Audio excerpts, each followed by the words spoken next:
ભાવ ખાવાનું ભાવતું નથી, જોવે તે ભાવતું નથી, પણ ભગવાનનું જે ચિત્રું છે ને એ સૌરાષ્ટ્રની માલિકા આવી જાય છે. કારણ કે ઈ ભારત, ઈ ગુજરાત અને ઈ સૌરાષ્ટ્રની ધીંગી ધરતી, ઈ સૌરાષ્ટ્રના નાના એવા મીઠા ગામની અંદર છે ભગવાનનું ચિત્ર આવી જાય છે. ત્યારે ભગવાન લક્ષ્મીજીને એમ કહે છે કે મારે હવે જમવાનું નહીં, મારે તો એક વાણિયાની ત્યાં મહેમાન થઈ જવાનું છે સાહેબ. ઈ શેઠ સગાવસા અને ચંગાવતી, હું તમે તો ભાવતા ભોજન મહેમાનને પીરસી શકી, પણ પોતાના પંચતમો દીકરો છે જ્યારે ખાંડણીએ ખાંડીને ખવડાવે ત્યારે ભગવાનને અહીંયા આવવું પડે. એની જે મારે વાત કરવી છે નાની એવી કે ભગવાન છે ઈ જ્યારે મારી તમારી પરીક્ષા કરવા બેહે ત્યારે એમાં બાકી જ ન હોય. કારણ કે 8 દિની વરસાદની એની મંડાણી છે. વાણિયાને અને વાણિયા એટલે શેઠ સગાવસા અને ચંગાવતીને નિયમ છે કે સંતને કે કોઈને જમાડી અને પછી જ મારે જમવાનું, એવા નિયમને પાળવા ખાતર 8 દિની એની મંડાણી છે. વરસાદ છે, વરસાદથી એક ડાળેથી બીજે ડાળે પંખી ન જઈ શકે તો માણસ ક્યાંથી બહાર નીકળી શકે સાહેબ?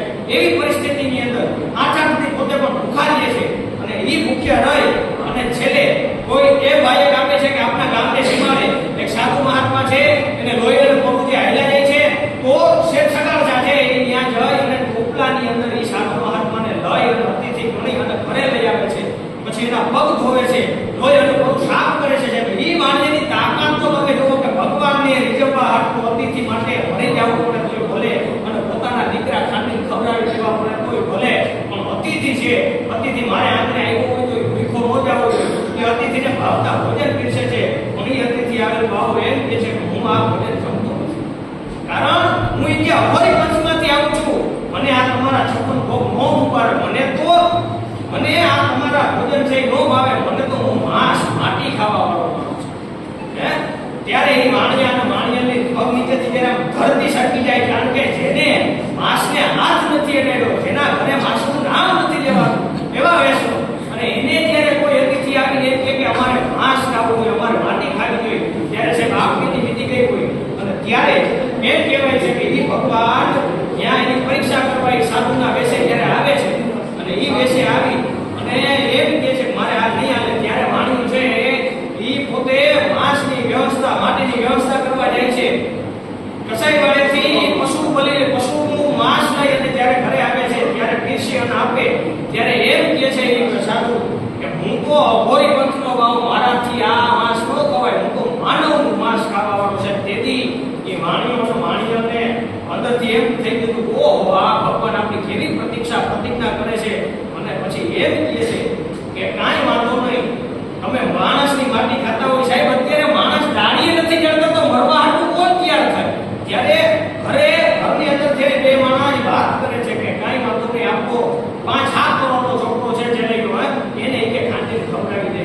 ત્યારે ઈ ચેલૈયો છે ત્યારે ભણવા ગયો હોય છે અને ત્યારે એક પાછળથી વાત થઈ અને કહે છે કે ચેલૈયાને તમે તેડી આવો. પણ ચેલૈયાના એક બાજુ ભગવાન આની કરે છે અને બીજી પ્રતિજ્ઞા હાટું ભગવાન છે એ ચેલૈયા સમક્ષ જાય છે અને એમ કહે છે કે તને તારો બાપ ને તારી માં એક ખાંડણીએ ખવડાવી અતિથિ જમાડવા નીકળ્યા છે તું ભાઈ.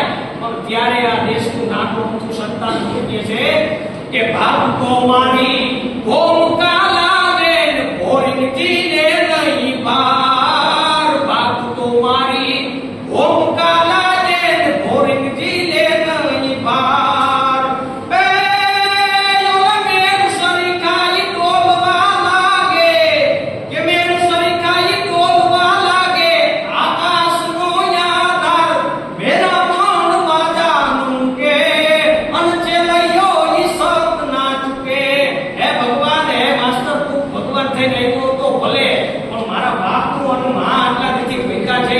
અતિથિને જમાડવાનું છે અને અતિથિ હવે મળ્યા છે તો મારે ખંડે કહી જવું પડે તો એમાં વાંધો ન હોય.